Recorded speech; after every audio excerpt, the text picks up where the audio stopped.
Sneakers and Cleats, the podcast. Welcome back to the Sneakers and Cleats podcast. I am Matt Roy, joined by Don Harris and Chuck Mikatinik. This is September 6th, episode 21. Number 21. I already know where Don's going. There's only one. No, there's a few, but I go with TD, man. Tim Duncan, I knew you were going to go there as soon as I saw the number that we were going with today. You had the short list, too, already on here, but I don't know why I always think of Dion. Yeah, Dion's. Why not? Dion's a good one. Roberto Clemente's a good one. That's another the good first one. Yep. First number I thought of, though, I got to tell you, was LaDainian Tomlinson, because that's just like, yeah. As a Bronco fan, I always saw LT running crazy on us, so that was the first person I thought of. And I think Greeny did a book, and he put Roberto Clemente in there because Roberto Clemente is so big outside of baseball because he means so much to the culture and all that stuff. I thought of Roberto Clemente too. That's who I think of when I think baseball. Yeah, but I knew TD was going to come out of your mouth. And Dion, those are all, I bet you if you polled 1 million sports fans, those would be the guys. Yeah, I think there's a big three. There's TD, Roberto Clemente, and Dion are probably the three that would come out of everyone's mouth, and then LT comes after that, and there's a couple other guys. John Hadel. Zeke. John Hadel.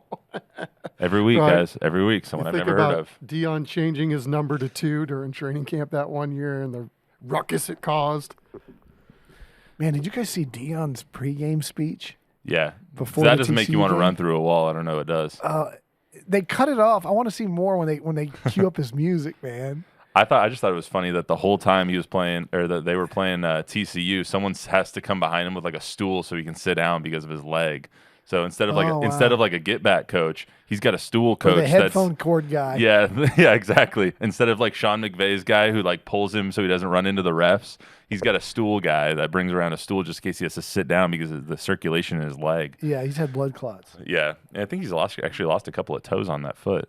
But anyway. He did indeed. Anyway, this is our weekly High School Hype Squad episode of Sneakers and Cleats. Thank you to everyone who listened to last Wednesday's episode. The last episode we did was the second most downloaded episode we've ever had besides our first episode, which is all about Wemby. So happy that these are doing as well as they are. So every Wednesday, as you know, we do Share with a friend and tell their friend to get them wherever they get their podcasts. Chuck, where do you get your podcasts? On the podcast app.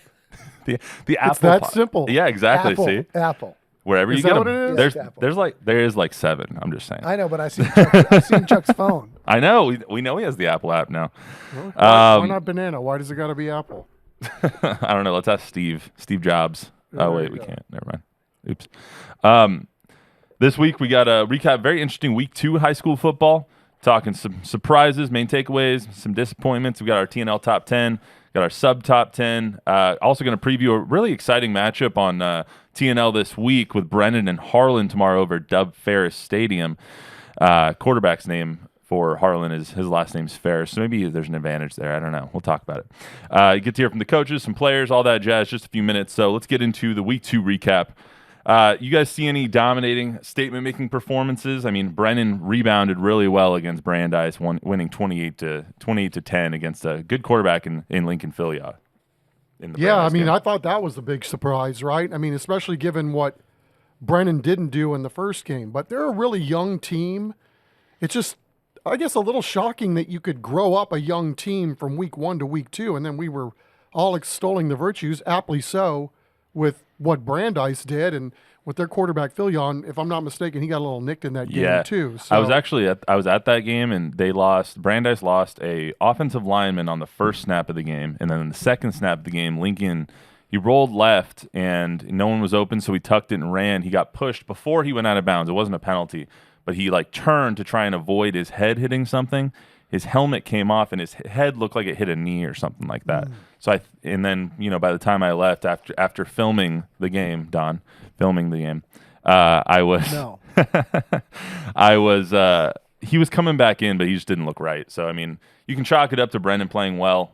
You can also chalk it up to I don't know how much Lincoln was really on for that game. So Brandeis is going to be a good team no matter Brennan what. in that first game against Steele, those weren't like physical dominant mistakes. Like they didn't get dominated by Steele. They were just lost. They were young. They're a young team. And it was blown coverages type plays. Mm-hmm. So once they got that figured out, their athletes can play with anybody. I thought Johnson made a statement too this week. They dominated O'Connor. I mean, it's not just Ty Hawkins on that team. It's their running back, Lauren Johnson, is phenomenal. I have him down as the player that surprised me. He had Bubba is what they call him. He's their senior running back, I believe. He's 215, 12 carries, 3 touchdowns in that performance. I mean, I think two carries of over like 60 yards too. I mean, he was all over the place in that one. 215 on 12 carries. You can't beat that. They're Play of the Week nominee too. Yeah. Right? Yeah, it's like 17 yards a carry if my math's right. Holmes defeating Mac was good too. That game was a shootout. Apparently, that game they scored on every possession in the first half. And then Holmes ended up pulling it out because that quarterback ended up running for like 210 because he's just a big old dude and he just was getting right into the end zone. So that was good. And then we all saw Soto defeat South San. I think we expected Soto to win maybe, but the fact that they're through 2 games and their point differential is 90-0 is pretty staggering for a second-year program. Yeah, they had a lot of athletes, more than I expected. Yeah. Were you impressed with what you saw on Thursday there? I did, because the intel was the boys that they had last year are now full-grown men now, and I think we saw that on full display. You got athletes, got a lot of speed. You could see that pregame, like just coming out, the difference between year 1 and year 2. It looks like everybody lived in the weight room with a gallon of milk next to them. Like that's just insane. I didn't really have any big surprises this week. I didn't think anything really jumped off the page to me. I thought Steele might beat Lake Travis. That kind of surprised me. Yeah, 20-10. They had a chance there at the end, but I don't know. It's Lake Travis kind of showed their mettle last year against Steele in the playoffs. Like now that they have the quarterback situation figured out and like all's good there, Lake Travis is going to be a power and might actually win the state championship this year. Let's go over our TNL top 10. So Reagan gets into the first slot since Steele lost. So Reagan now 2-0. They beat Round Rock, which is actually a really, really good win for them. Now they're 2-0. They were ranked 2 last week. They're going to go up and face Clark on Friday at 7 o'clock in Comalander. Johnson is number 2. They defeated O'Connor. They actually have no game this week, so they'll be going next week against Churchill, who is later on in this top 10. Let's talk about Churchill for a second. Like they're 2-0 too for the first time since 2020. Proud of your boys there, Don? Absolutely. And Chuck and I were saying just a couple of weeks ago, not a surprise with Ron Harris. We both agree that he probably gets more from less and gets more out of what he's got, not only if it's a talent differential, but he suits his offense and defenses to the skills that his kids have better than anybody in town. Yeah, I mean, I can only think of maybe Larry Hill as organizationally. What is he doing to give his kids the best chance to win? You know, not only week to week, but even during the offseason. Measures what he has and then tailors everything around what he has. Just does a superb job. I never see that guy going to get out coached. Right. No, I mean, I feel like we say it every week. There's so many good coaches around here. I mean, Amen. And you look at the top 10, and it's just a who's who of good coaches in our area. 3 is Warren. Warren's 2-0. They defeated Del Rio 18-13 last week. Kind of a come from behind victory. I believe they were down 13-3 and ended up getting 2 touchdowns from Anthony Meza in the second half, or in the fourth quarter of that game. They'll play Holmes, which I believe we expect them to win at Gus on Thursday night. So we'll have a little bit of a recap on both shows Thursday evening. Steele, we just talked about, lost to Lake Travis 20-10. They're number 4. Not a loss to be ashamed about. Just something, they couldn't really get going on offense. They're facing Hutto though next. Hutto's. Did you guys see the score from that game? No. 82-80. Yeah, it's only because you pointed it out. 82-80. Hutto lost to Liberty Hill. Their quarterback in that game, Will Hammond, passed for 719 yards, rushed for 88, and combined for 10 touchdowns. So Liberty Hill scores 80 on Hutto, and they lost to Wagner 49-17.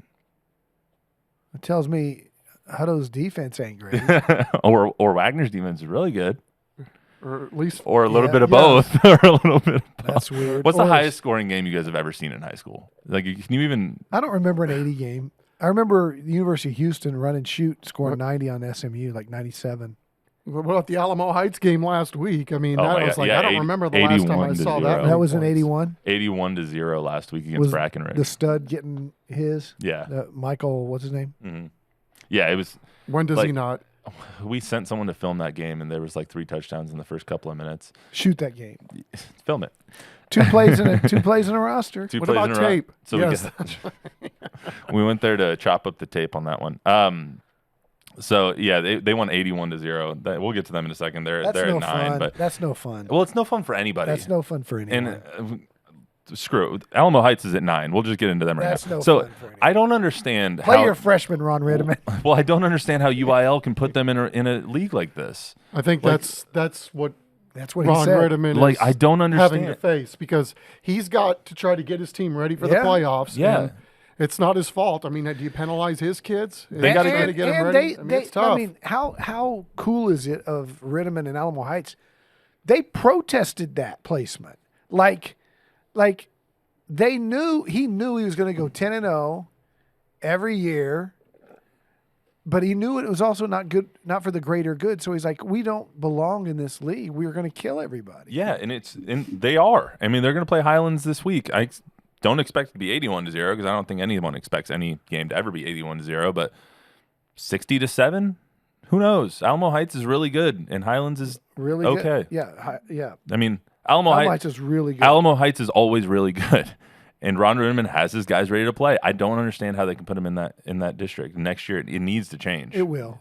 It Like- will. They rotate him out every couple of years. It's rough, but 5 we got New Braunfels. They defeated Seguin in the Good game. 45-22 in the 111th Guadalupe River Bowl. So that was a good one. They play New Braunfels Canyon this week in the Worst Bowl on Friday at 7:00. So that'll be a good game between two rivals. Harlan beat Laredo Alexander 37-14. We'll get into them a little bit more after the top 10 here. They play Brennan on TNL. They are 0-4 against Brennan all time. I talked to Coach Salas about that a little bit. He's itching for a win, man. He is so excited to try and get a win against Brennan, man. Smithson Valley is 7. They defeated Killeen Harker Heights 27-10. Bounced back from a tough loss to Reagan in week 1. Their next game is East Central at 7:00 on Friday at Ranger Stadium. Churchill defeated Buda Hayes 35-7. Dominating win for Churchill. They're 2-0, first time since 2020. They play Madison 7:00. Also undefeated. You went to Madison, right? I did. Also Oh, man. Well, it's undefeated. rivalry week for me and Chuck. That's right.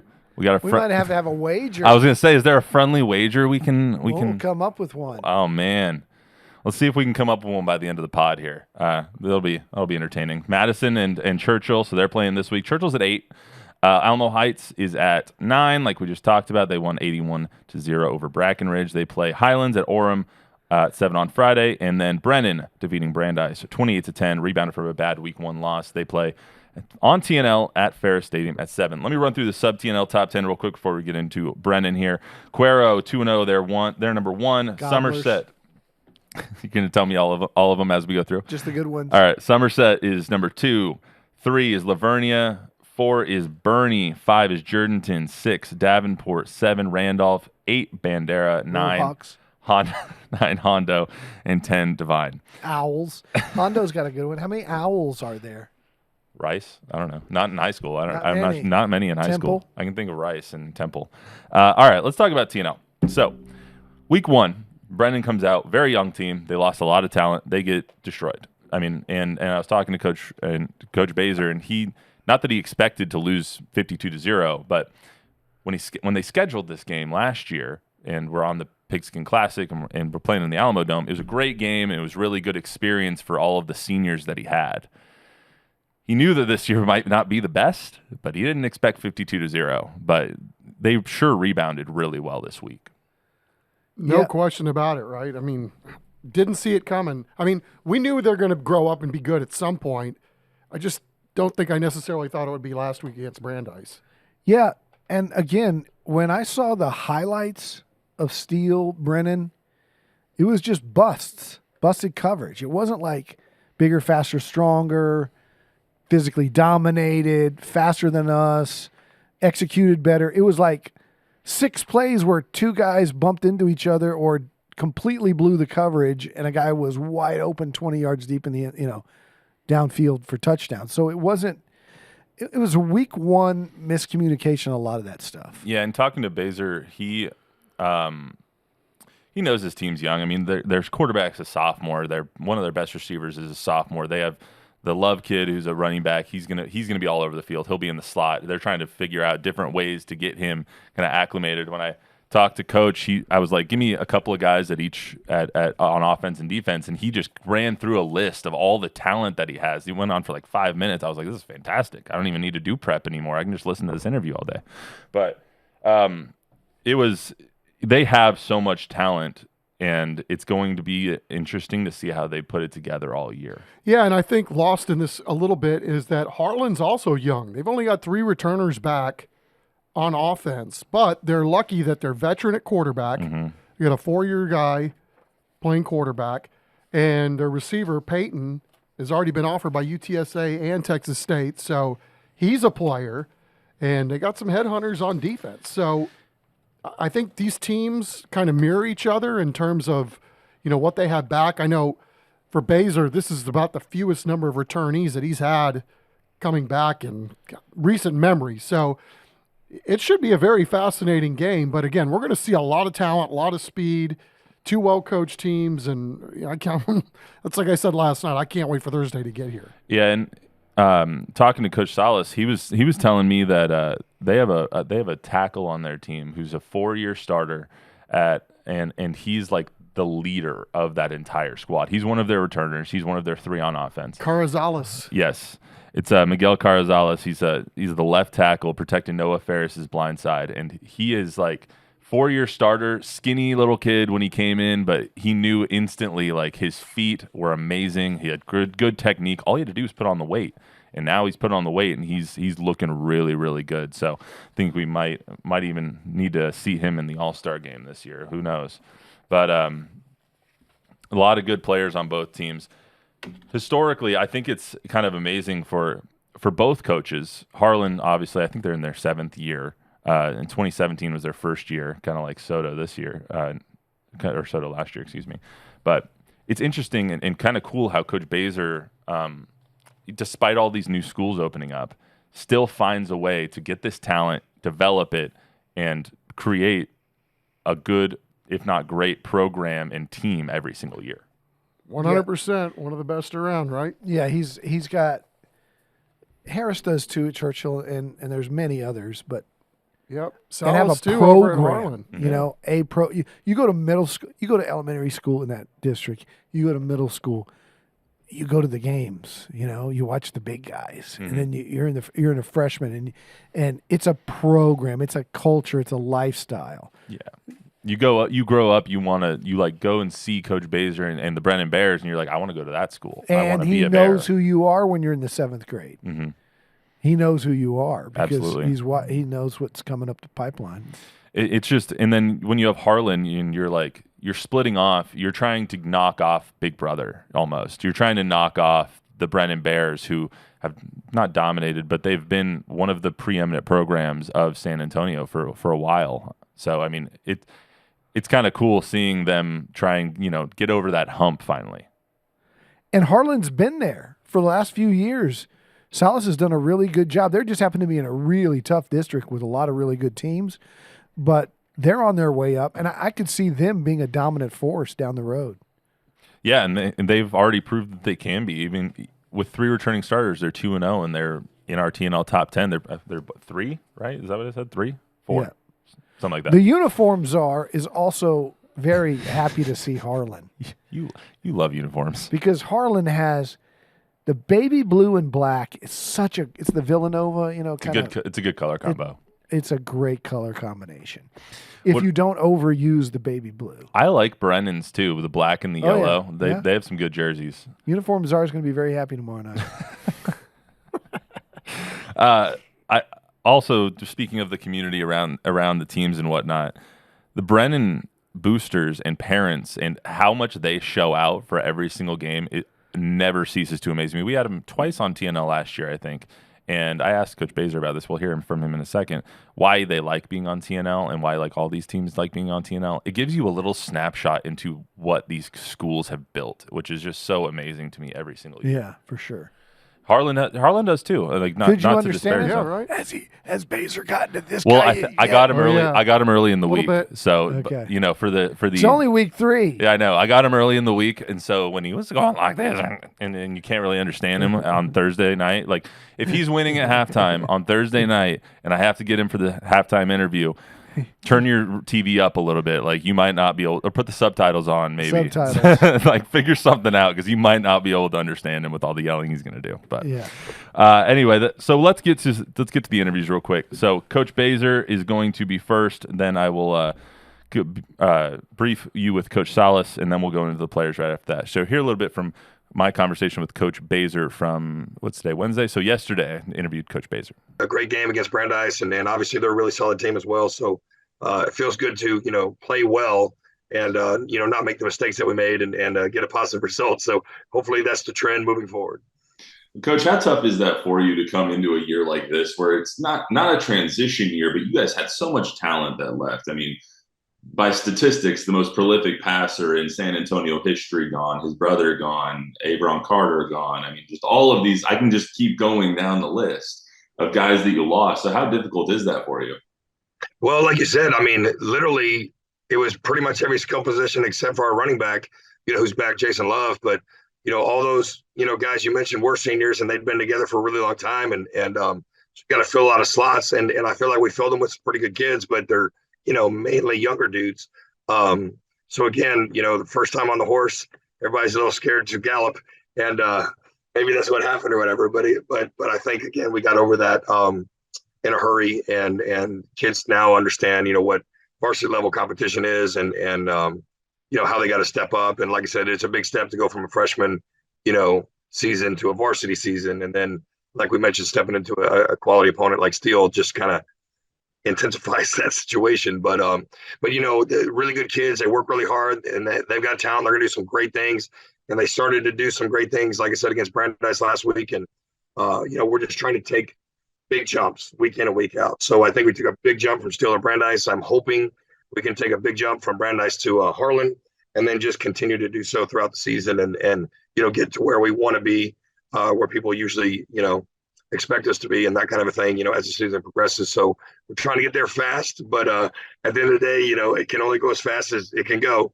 And that's more up to the kids, and how much they can handle and how much they can take in, and then understanding what they got to do to make it happen on the field. But, again, big jumps from last week to this week, and trying to do the same thing, week in and week out now. Coach, how is that for you to always kind of be on that pedestal now? Like you've set that precedent, you set that standard. And so when you come out and you have that game that you did against Steele, I mean, people may question like where you guys are. How is that to try and hold yourself and all your players to that 12-2 season that you guys had last year or whatever it was? Well, I think, tradition's a good thing and success is a good thing. But at the same time, like they always say, it's easier to get on top than stay on top. Right. And staying on top is, to me, the challenge. And I'm not saying we've necessarily been on top, but we've been in the conversation. We'll just leave it that way. And that's where we want to be. We want to be, when the season ends, we want to be in, the regional final, regional champ, city champ, whatever it is, play 4 rounds, play 5 rounds. And ultimately, our goal never changes, even though it's been a while, to get to the state championship, but you got to do it one game at a time. And we do take it really serious as a program, coaches, kids, community, school, et cetera, and just an athletic program. So we do have high standards. We want to meet those high standards, but it's a lot easier to do it with kids that have been there and done that than with kids that haven't. And, just like you mentioned, all the prolific guys that left as seniors, they were sophomores too. And, they still had talent as sophomores, but they had to go through that growth process as well.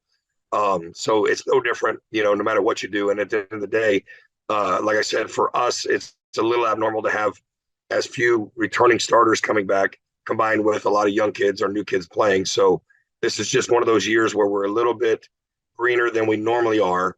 in terms of returning players and or new players playing varsity for the first time. So that's why you again have a learning curve and that kind of thing. But once we settle in and kind of get where we need to be, I think really good things are going to happen, and we showed glimpses of that last week. Coach, I think you guys might be young, but there's no shortage of talent on this team. I think all of us knew the people and knew the kids on the team last year. Introduce me to a couple of the kids this year. Who do we have on Brennan now that all of the those prolific names have left? So introduce me to a few of your kids. Give me 2 or 3 names on offense and defense that we got to be looking out for. Right. Well, probably starting on offense, Jason Love is one of the returners we have, the running back. And again, he's a great runner, great pass receiver, and great pass blocker. And so, we're relying on him a lot to do some things. We're trying to use him in multiple fashions, beyond just running back, because he has such great hands and can be such a great receiver. And sometimes that allows us to get other running backs on the field, some younger guys as well. So I think, he's the, flagship of offense just from returning. But, our quarterback's a sophomore, Caden Glass. He's very capable, really smart, high football IQ, really great kid, highly competitive, which I love. That's my number one quality in players is, are they competitive? Do they want to win? And he's definitely one of those guys, so again, kind of had a tough start, but settled in a little better last week and hopefully get more comfortable again at the varsity level playing. But I think that's a name you're going to hear a lot in the next 3 years, with relation to Brennan High School and Brennan football. Donnie Lard, Melvin Kahn are both really good receivers. Melvin's junior. He was hurt last year as a sophomore for the majority of the season. So he would have probably gotten some varsity looks, but, had a pretty significant injury. So he missed almost the whole season. And then Donnie Lard's a sophomore. So both of them are new to varsity, but they're both very, capable, explosive, kids. And Melvin's very athletic and Lard probably runs, routes better than anybody, especially for a young kid as a sophomore. And he's got really good hands, and he made a really good catch and run after the catch against Brandeis to score. Can't remember his 3rd or 4th touchdown, but that was a really good play. And he had 2 touchdowns last week against Brandeis. And so those guys are kind of the core of what we've got, mainly skill wise. And then, up front, Ryan Watson is just an amazing kid. He's a returning starter from last year, played some as a sophomore, not overly huge on the O-line, but really smart, plays great technique, amazing kid, great character. So those are kind of the core guys, that make up our offense. And obviously we feel good about, pretty much everybody, but they're the ones that, maybe are the leaders or the up and comers, to a large degree. And then defensively, Justin Escobar, is a junior, played last year as a sophomore, played really well, had some big hits, some key interceptions, really can make things happen. We use him kind of like we used Tyler Turner a little bit last year, somewhat at linebacker, somewhat at safety, although probably more safety than Tyler. But he can hit, and he's got great instincts, and he's kind of a ball hawk type dude that can make plays. So probably starts with him. Deion Tovar is a corner who's very aggressive, very physical. If we're going to have a big hit, it's usually going to come from him. And he started last year. So those 2 guys, we probably know, but they're going to take more of a spotlight maybe now that Tyler's gone and some of the other kids from last year. Dylan Chapman is a defensive lineman. He only had 1 sack last week, but he had 7 pressures that were literally like 2 steps from a sack. So you're talking about potentially, a lot of sacks, but he just, was a step short. But that creates havoc, and that creates, pressure on the quarterback, and he, made him throw it away or made bad throws and all that kind of stuff. So had really a big impact, last week, and hopefully he'll continue to do that. Again, his first varsity game was against Steele, so big learning curve for him, but he's improved by leaps and bounds just in a short time. Linebacker wise, Jesus Contreras is, again, first-time junior starter, and he really improved. He played pretty well against Steele, but he played really well against Brandeis, and I think he's comfortable now. So those are some names that are going to be in on a lot of tackles and making a lot of plays and doing a lot of things for the Bears on defense. So hopefully that's enough names, and maybe I didn't, No, I love it. talk too much or whatever, but those are all some really good kids, and I think they're going to make a lot of plays for us on both sides of the ball, like I mentioned. Coach, how does it make you feel, at least, that you guys have a program that, like, people aspire to be? and aspire to be like, and not just your program, but the community around Brennan football and around Brennan athletics. And it's kind of a testament to what you've built. So can you tell me a little bit about the community you guys do have around Brennan football and Brennan athletics as a whole, and how that is for you to kind of be the program that people aspire to be? Well, we always start off with, professionalism, and we want to be great teachers in the classroom. We want to be great coaches on the field. And, I've been doing this a long time, and I'm not one of those guys that's always, had successful seasons. Like, I've been 0-10 multiple times, which is not fun. And, my experience is you either get better or you get beat. I mean, there's not really too many ways around that. So, as I was growing in my career, I just thought, if I'm ever the head coach, like, we're going to have really high expectations.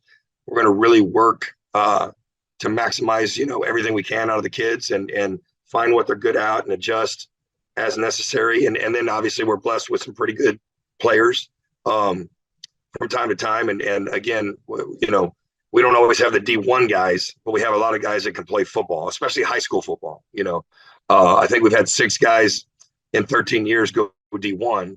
We've had a lot of guys go, lower levels and play, so on and so forth. So we're not always the biggest, but the kids can play ball and they understand it and they like it and they enjoy it. So we have really high expectations.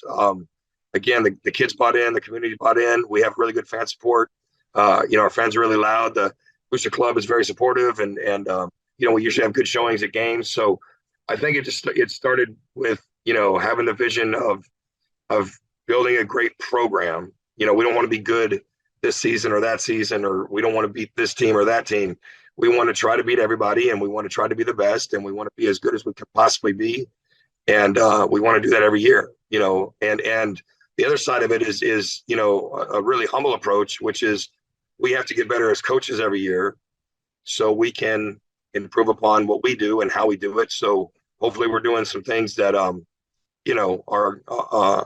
cutting edge with what's going on in football, and we're ahead of the curve instead of behind it. And then, we really emphasize being an ace, and that's really big for us. And that stands for great attitude, great character, and great effort. And we always tell kids, if you can play like an ace and be an ace in life, not only are you going to be successful on the field, you're going to be successful in the classroom, you're going to be successful in life. And, if you've seen our shirts, most of them have ace on them. And we talk about that all the time with our kids and all our sports, because that's what we want. And fortunately, we've been pretty successful across the board, boys and girls sports, generally year in and year out. And obviously every year there's a dip here or there from certain things, but we don't like dips. So we try to make sure they don't happen if at all possible. I guess that's kind of where it starts, with professionalism and high expectations. And I think those are really critical. And then establishing the foundation of being aces, and we have studs, and I won't get into that as well, but those things really help build a culture, climate, and environment, hopefully of success. And then we just, again, continue to build on it, because the minute you think you've arrived, you're done. What's that like for you, seeing how many people have bought in, like as far as parents and boosters and your guys' whole community, seeing so many people invest in you in your games and in everything you do, whether it's football or other athletics that are at the school? What's that like for you? Well, it's great when, the parents are involved and or super supportive. And, I'll use the Steel game as an example. We had people in the community like literally call me and say, Coach, keep it up. I know y'all are, a good team, and everybody takes a tough loss from time to time.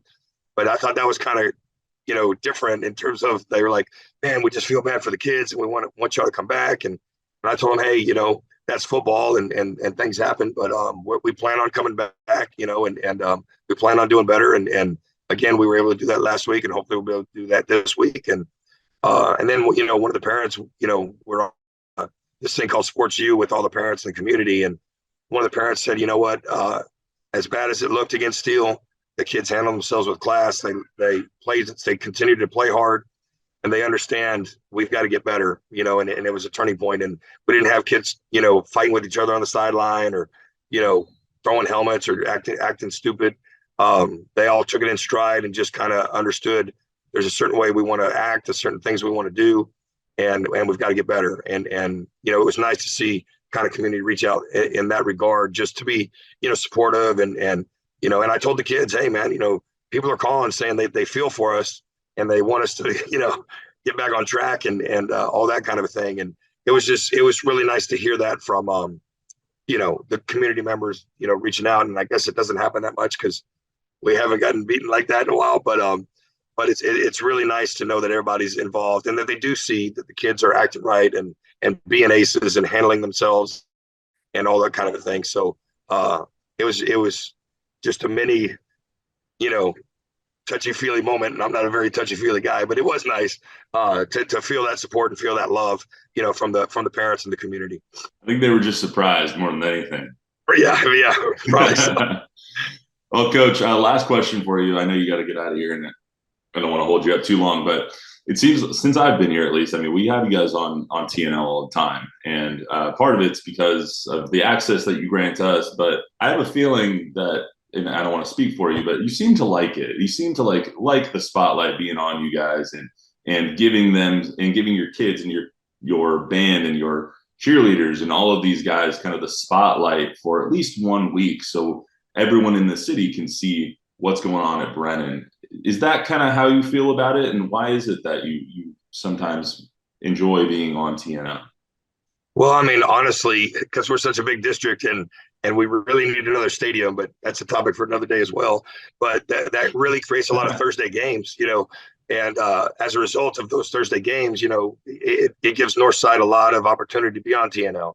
And fortunately, we've been on once or twice, like you said, every year for the last 3 or 4 years. So it gives our kids, a chance to play on TV, which, back in my day, but there's no way that was going to happen. And they can do it literally more than once in a season now. And so that's super cool, for the kids, their families, the community, and everybody. I mean, it's kind of neat to be able to stay at home and watch a game sometimes, especially if it's a far drive for somebody or, you got family in town or whatever, and we prefer they come and cheer, and be loud at the games. But, I'm so grateful for TNL for doing what they do and highlighting high school kids and high school athletics, because it's the best thing that kids have today. In my opinion, I mean, sports builds so many character traits and teaches you about life, and it's about winning and losing, and it's about being successful and failing and how you get back up and how do you respond and dealing with adversity and highlighting great kids doing great things, whether it's band, cheer, sports, whatever. And it just puts a big, microscope or spotlight on the schools involved. And this week, it's us and Harlan, and that's really great for our school and our kids. And there's so many good things that happen in high schools that don't get seen and don't get talked about. Sometimes it's just about wins and losses, but there's a lot of great kids doing a lot of great things.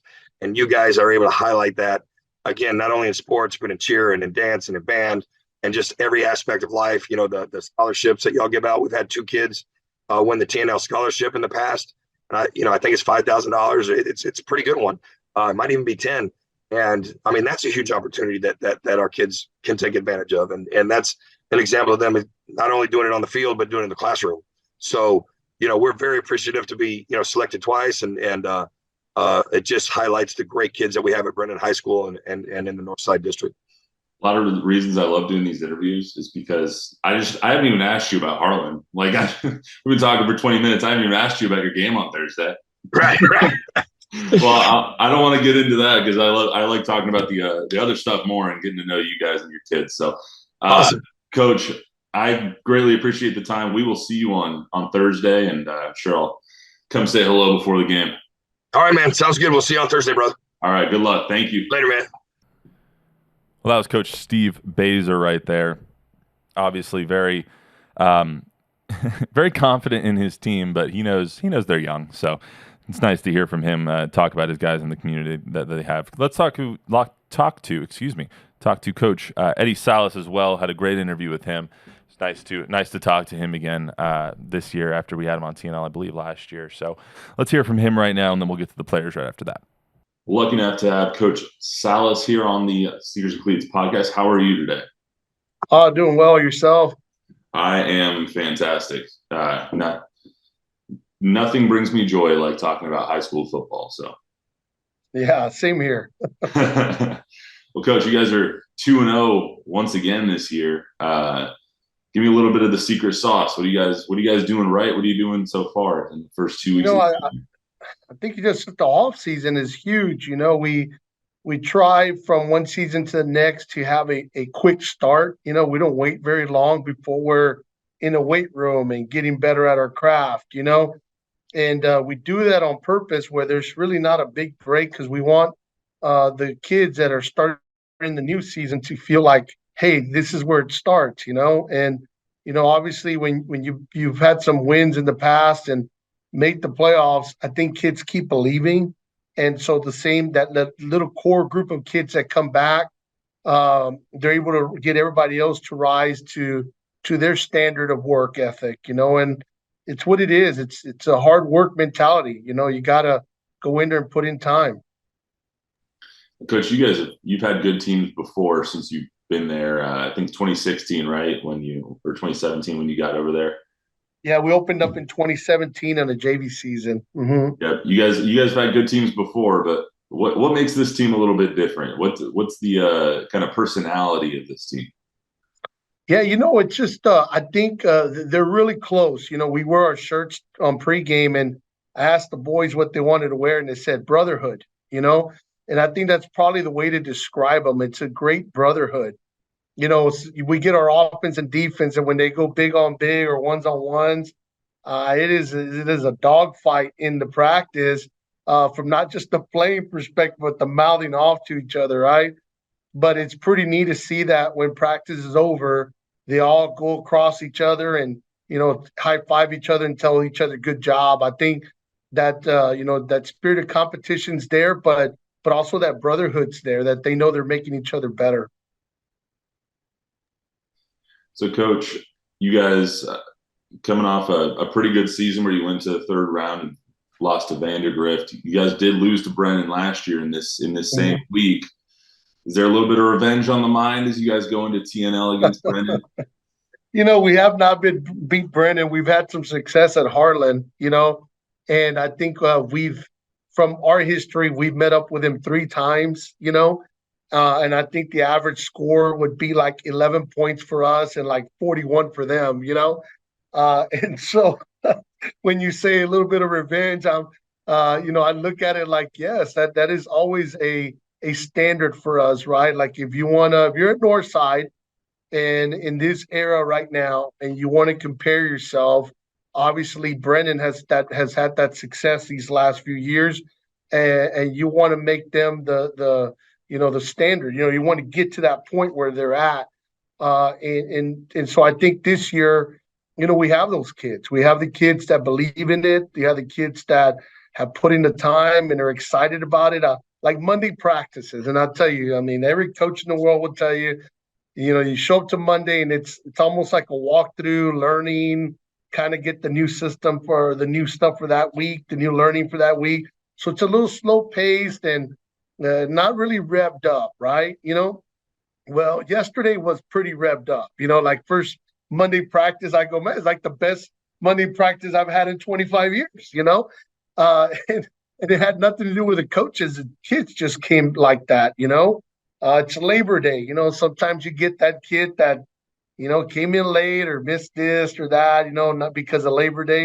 They were all here bright and early, ready to go. And so that just tells you where their mindset is. I know they know it's a big game, and it means a lot because it's our first district game as well. There's just a lot going on. You got first district game, one of the best schools in San Antonio with the Brennan Bears. You're on Thursday Night Lights. You're on TV. There's just so much going on, and our kids are doing a great job of just working past all that and understanding that there is a goal, and the goal is to win. And you win on Monday, on Tuesday, on Wednesday, so that Thursday it just happens. So we're excited for the challenge. In a way, does a game like this on a Thursday night against who is presumed to be the number 1 team in your guys' district kind of set the tone for the rest of the season? Yeah, I think it does. Our kids are riding high on a 2-0, record right now going into the pre-district, and we faced 2 quality teams. An extremely athletic East Central team. and then just a very physical Laredo Alexander team. And, we set those preseason games for that reason. You get one team with some lot of speed and just, great athletes. And then in Alexander, it's like a pound it, go get it, And so I think those two teams have gotten us ready for where we're at.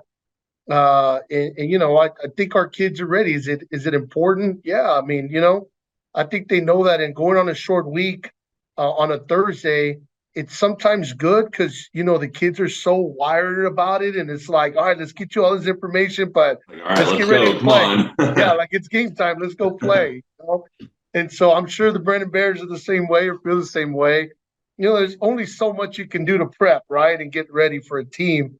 And then the rest is the kids got to show up, and I think ours will. Coach, I like giving coaches an opportunity kind of during this interview to just tell me a little bit about some of the players on your team. When we're all watching on TNL or when I'm on the sidelines and I'm looking out for people, who am I going to be looking out for? Who's going to be popping off the field? Just give me a couple of names, a little bit about them if you can. Yeah, I think we'll start off with the offense. Number one, you got to look at our quarterback, Noah Ferris, right? So he's a third-year starter for us. And, his first start was against the Brennan Bears. We had a quarterback that played the first two games and he got injured, and Noah Ferris was his little sophomore kid and, had only played in like two freshman games because he had a broken or a foot or something that was broken, and he was out most of his freshman year. He played in like two games, comes on JV, plays like one JV game or two maybe.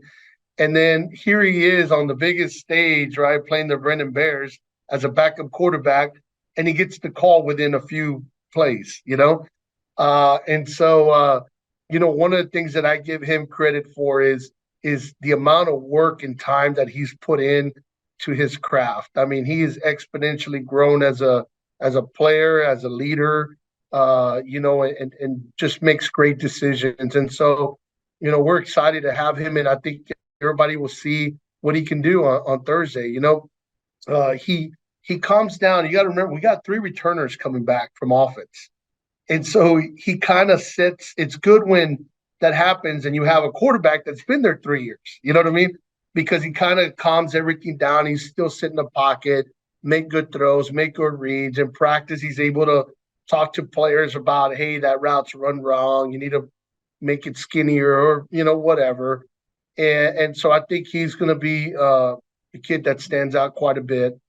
You got our offensive tackle, Miguel Carrizales. Nobody talks about the O-lineman, right? They don't get enough pub. I played O-line. O-line. There you Talk go. about all the O-linemen right now. I don't care. I love it. So I'll praise them all, but I tell you, it starts with Miguel Carrizales. He's a 4-year starter. Here's a kid that's a little skinny, tall freshman one day, and our offensive line coach comes and says, he's our guy at tackle. And I'm like, man, he weighs like $150, And he says, no, he's our guy. Look at him. And I went and watched him, and sure enough, he just had great form, great technique. It's the solid feet, coach. It's the footwork. His technique helped him till he got bigger and faster and stronger, And now he's a man, he's a 4-year starter. He dominates. Last week they had a really tough defensive end, and he handled them like nothing. He's such a great athlete in person and has become a very aggressive kid, gets after it. And he's like number 11 or 12 in his class, too, of 524. So, smart kid. And I think what he's done is he's made our offensive line better because, you played offensive line. They're just a very cliquish group. They hit up the buffets and all that other good stuff together. We're a weird group of people, but we're very Yeah, so it's definitely a brotherhood, and he brings that all together. I think he's definitely the glue of that unit on there. Then you have our third guy that returned on offense. You got Peyton Matthews, number 4, and Peyton's special. He's a junior this year. And last year he played for us as a sophomore and got some times and moments there where he was, highlighted and explosive.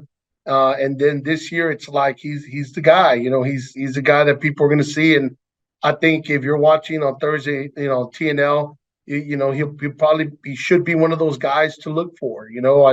He's explosive. He can play running back. He can play slot receiver. He can play quarterback. He can play wide receiver. So he kind of has it's a Swiss Army knife of the offense, right? Kind of play every bit of it. And so, we're excited to see what he can do this year.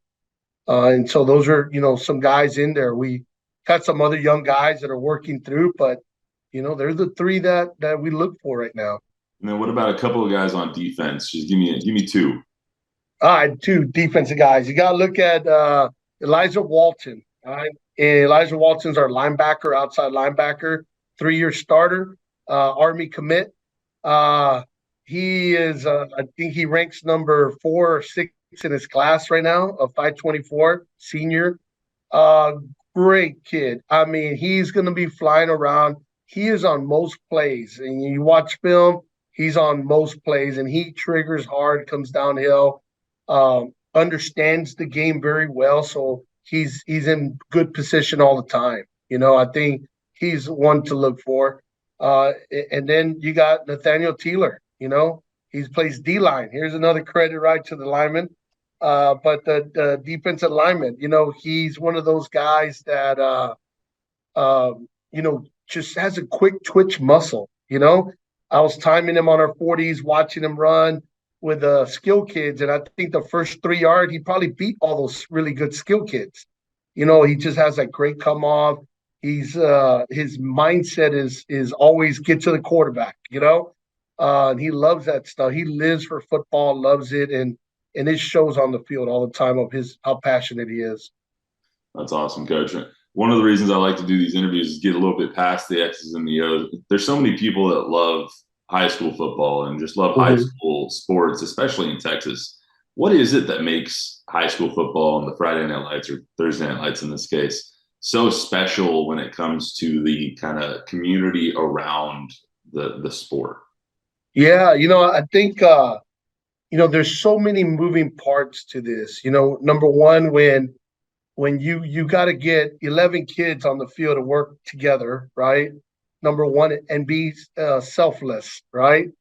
Because sometimes you might be the star running receiver and you got to block for the running back, And I think when it comes to the interior of the team, the brotherhood and the bonds that are built are so great, right?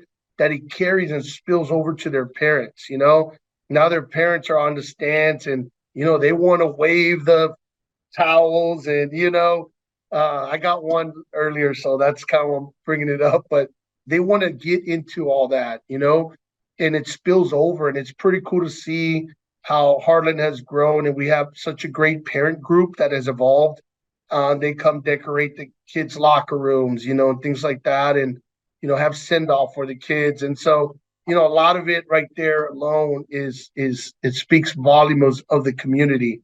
And then now you involve the band and the cheer and the spirit groups and ROTC, and you get all of them in there, and their parents want to go watch their kids, right? And so it's a continual growth on there that just keeps going and going and going. And I think, I look up in our stands a lot, right? And I can see that every week, no matter who we play, it is full, and I think it speaks volumes of the support that every parent of not just football, but every organization has for their kid. They want to show up and show support that I'm here to watch my cheer daughter, my football player, my, ROTC cadet carrying the flags.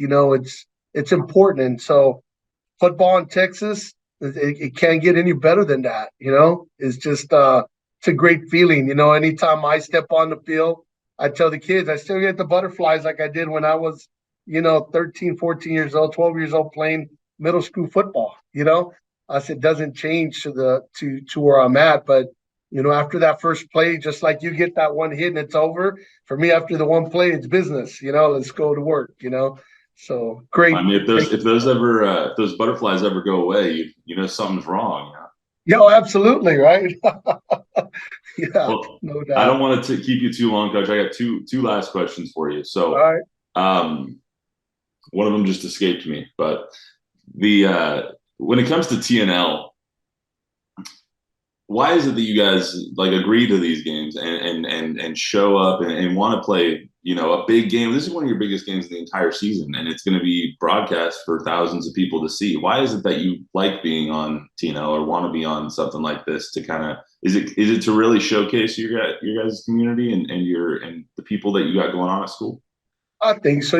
I tell even our football staff, I tell them, every time we play in a game, we give our families, our community, just this small window of who we are, what we're about, right? And other than all the hearsay around, right, just that little window that if you go out there and you're working hard and the parents go, man, those coaching staff get it. They're on our kids. They're getting it right. They're doing right for them, all that good stuff. And you get that little window. And I think that Thursday Night Lights opens up that window to a big audience of other schools and campuses. And when they say, why is Harlan successful?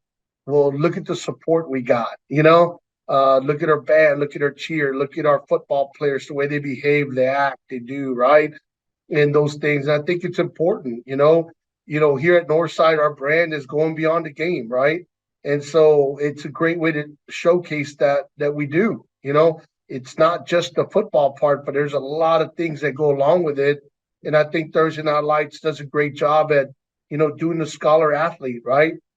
Highlighting a couple of kids in there that have done well, and it's important. I have a player who's one of our running backs. We rotate like 3 running backs, and Jairi Graham, who's a sophomore, and he's hearing impaired, right? And so he's got that challenge, but is a sophomore on our varsity team, and I think that, to look at a story like that and see what he's doing is amazing. You know what I'm saying? And I think in the future, he's going to be one of those players that people can look back and go, wow, great athlete at Harlan High School. And so there's just so much that goes along that is tied to it. With Thursday Night Lights, even here, something new, right, with a podcast and listening to the stories. I think people make a decision on what the program's like from the outside. But when you start hearing it from the inside, you go, that makes more sense. That makes sense why they've been successful. I'm one of those coaches that for many years, I'd love to go see other programs. I remember going to Reagan High School when David Wetzel was there and going, can I watch what you do? And he says, Coach, we don't do anything different, right? And I was like, I still want to watch, right? And he had open doors. I went in there to go watch him and saw what he did. And if I took that one little nugget from him, that was good. Went to Judson when Jim Rackley was there, watched his boot camp, right? And, he was one of my coaches when I was at Southwest High School, my first 2 years. He was a head coach there. And I did it as a player, but I wanted to see it as a coach, and was able to see that when I was a younger coach. And so for me I think it opens people's eyes of what we do and how we do it. And believe me, we take all the good from everybody else, right? And I hope people are doing the same with us, Well, Coach, I do have one other question, but I can't imagine ending on a better note than I'll ask you on Thursday. How about that? All right, that sounds good. All right, Coach. Well, thank you so much for the time. I know you got to get on some kids real quick and make sure you guys are all prepared for Thursday. So I really appreciate the time. All right, thank you. Appreciate you. So that was Coach Eddie Salas, who joined me yesterday on Tuesday. He took a little time out of his day from prepping for Brennan. So it was nice to hear from him. Let's get to some players now. This is Brennan defensive end Dylan Chapman first, and then you're going to hear senior running back Jason Love right after that. Boy, what a nice bounce back win that you guys had after that week 1 loss. It was like, what was the biggest difference between week 1 and week 2? The biggest difference was definitely the intensity. We knew we lost and we just came back and we really just put it all on the field. We knew we did not want to lose how we lost the last week, so we just came in with full effort and we wanted to get the dub. What does it say about these teammates that not only did you lose, but you lost pretty big to a very good Steel team, Yes, sir. but then you guys came back out, you worked hard, and you got the victory? It was like, what does it say about the character of these guys that you play with? I mean, it's amazing. I mean, we're all a family here, so like we all do everything for each other. So, I mean, if you look at just the running backs, you know, they did their thing. Caden, you know, he didn't let the loss affect him. He really did good last game. Defense really stepped up their game also. I mean, Yes, sir. you guys were able to really put some pressure on an explosive offensive team in Brandeis.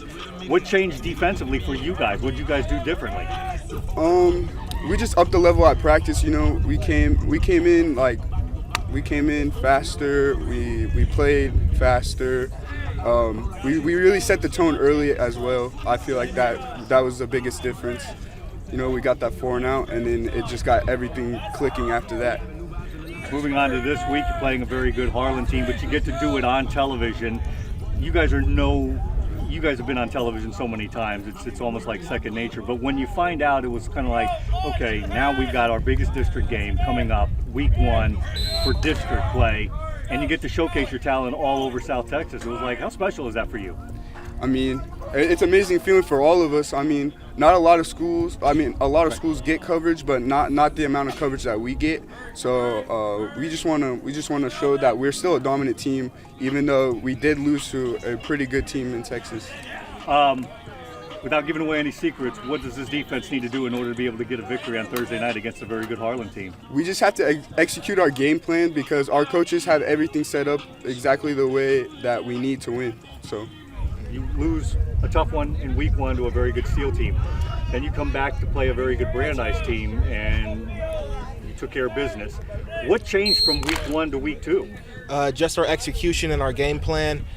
We didn't execute as well as we would have hoped we were, or hoped we could in the first game. And all practice, all that week, we were just, game planning to be a lot better than we were the first game. What does it say about the character of these young men that you take the field with from the standpoint of it's like they still came back out to practice, they played, they executed the game plan better? What does it say about these guys, these dogs that you go out with every single week that it's just kind of like, you know what, we're not going to quit, we're never going to give up? I mean, I know we're really young, but I mean, everybody out here, we're all really dedicated to win. We're all really dedicated to this team and these coaches. To be on this field every day is a privilege, and we take it with full gratitude. There's a lot of expectations when you put on this Brennan Bear uniform. You have to be able to be good every single week. Do you think sometimes the younger guys don't quite get that early on, and then as the season kind of wears on, that it starts to click, that it was like, okay, there's a lot of responsibility here? Yeah, it was a lot of people's first varsity experience, the first field game. Not a lot of people had a lot of experience, but to come back out here and to try to get better means a lot. You get the chance to showcase your talents on television this week. Not that you guys are this is unfamiliar territory for you guys, but how special is that now you guys, to open your district play against a very good Harlan team, that this one is a must-see game for all of South Texas to see? How special is that for you? It's what we live for. It's what high school football is all about, to showcase your talents to everybody, and we're really fortunate to be able to do this because not everybody can, so we're going to show everybody who we are. Without giving away any secrets, what do you guys need to do on the offensive side of the ball in order to beat a very good Harlan team? We have a lot of new things coming in. Just if we can polish things and make things as best as possible, we're going to have success.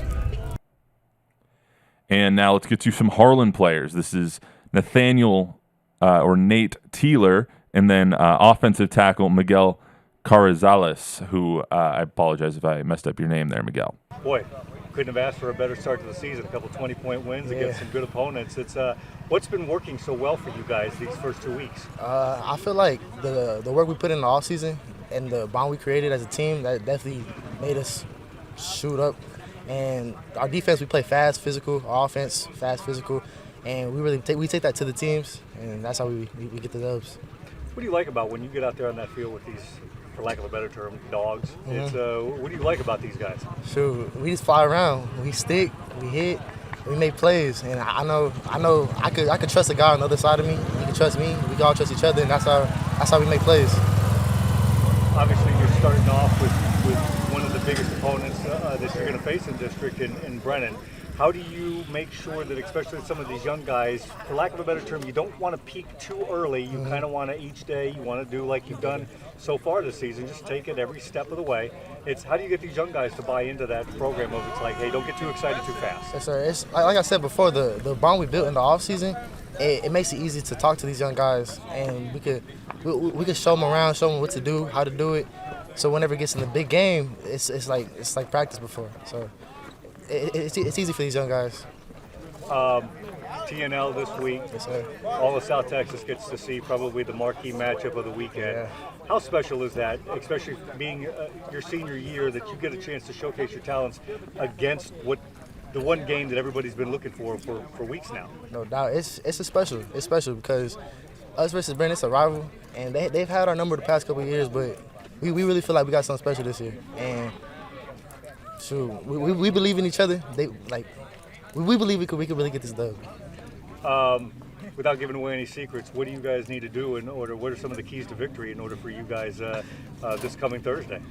Shoot, fast, physical, abide by our rules that Coach Lewis, Coach Salas, Coach McKinney gave us. And I feel very confident this on Thursday. And what's been working so well for you guys out there this year? You know what? I always love the run game. I'm an offensive lineman. I like to keep the ball on the ground. Let's gain 5 yards. Let's control the clock. That's who I am as a person. And I love that. I love that our offense is centered on the run game. We throw in some RPOs, and we like to take what the defense gives us. That's what Coach McKinney always says, and it's just a matter of really capitalizing off defensive mistakes and then getting what we can, and whether that be 5 yards or a touchdown. So it's just about marching down the field, keeping the ball going, keeping the clock going. What do you like about this offensive line that you're partnering with?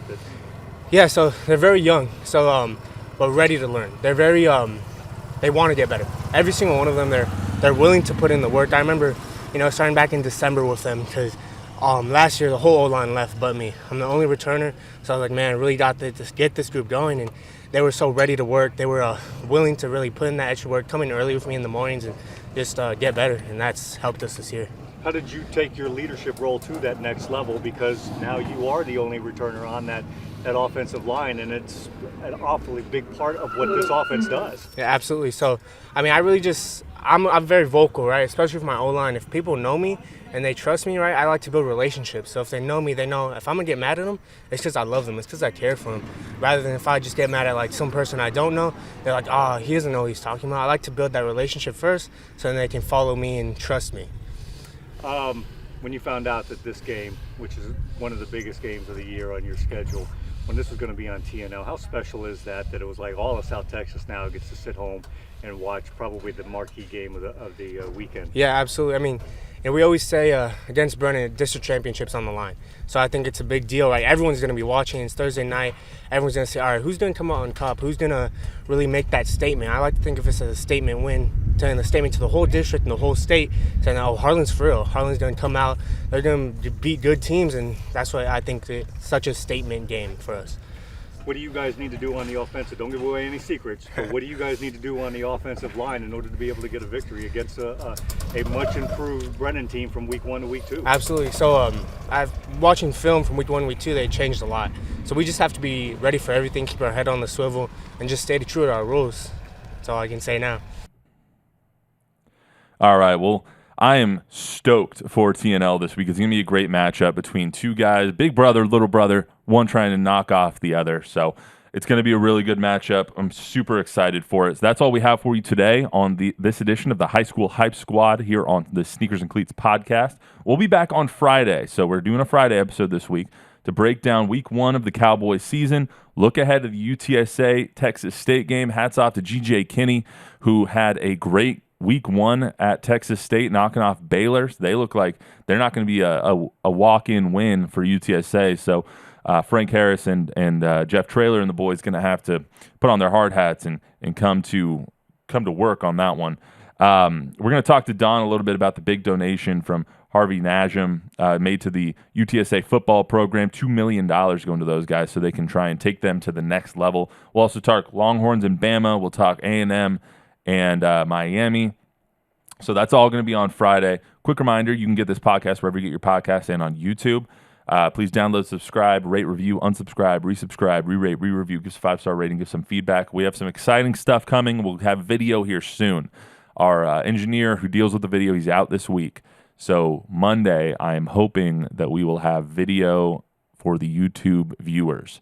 And then we will also be starting 3 days a week starting next week. So we will do Mondays. Mondays will be a review of the Cowboys game, the UTSA game, Texas A&M, all that stuff. Wednesdays, the high school hype squad, that's not going anywhere. And then Fridays, we will be previewing. So kind of a review, then high school hype squad, and then preview Cowboys, Texas A&M, UTSA, Longhorns. When we get into Spurs, it's going to be Spurs basketball. We got a lot of stuff in the hopper. We got a lot of stuff cooking. We're excited for everybody that's here. So thank you so much for joining us on this week's High School Hype Squad, and we will see you right back here on Friday.